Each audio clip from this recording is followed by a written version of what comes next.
Investment Bangladesh আইন 2026-এর খসড়া নীতিগত ও চূড়ান্ত অনুমোদন দিয়েছে মন্ত্রিসভা।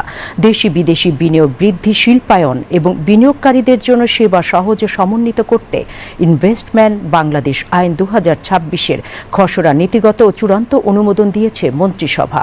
নতুন এ আইনের আওতায় বাংলাদেশ বিনিয়োগ উন্নয়ন কর্তৃপক্ষ বিডা, বাংলাদেশ অর্থনৈতিক অঞ্চল কর্তৃপক্ষ বেজা এবং পাবলিক প্রাইভেট পার্টনারশিপ কর্তৃপক্ষের পিপিএ কার্যক্রম সমন্বিত হবে।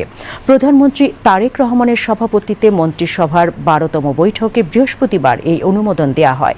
বৈঠক শেষে ব্রিফিংয়ে জানানো হয়, প্রস্তাবিত আইনের মাধ্যমে ইনভেস্ট বাংলাদেশ দেশের শীর্ষ বিনিয়োগ উন্নয়ন ও সমন্বয়কারী সংস্থা হিসেবে কাজ করবে। এর মাধ্যমে বিনিয়োগকারীদের অনুমোদন, নিবন্ধন, আমদানি রপ্তানি প্রণোদনা, শিল্পাঞ্চল উন্নয়ন এবং সরকারি সেবা গ্রহণের প্রক্রিয়া আরও সহজ, দ্রুত ও সমন্বিত হবে। সরকারের নির্বাচনী ইশতেহারে ঘোষিত ব্যবসা বান্ধব পরিবেশ তৈরির লক্ষ্যের সঙ্গে সামঞ্জস্য রেখে আইনটি প্রণয়ন করা হয়েছে। এতে সিঙ্গেল উইন্ডো ক্লিয়ারেন্স বিধান রাখা হয়েছে।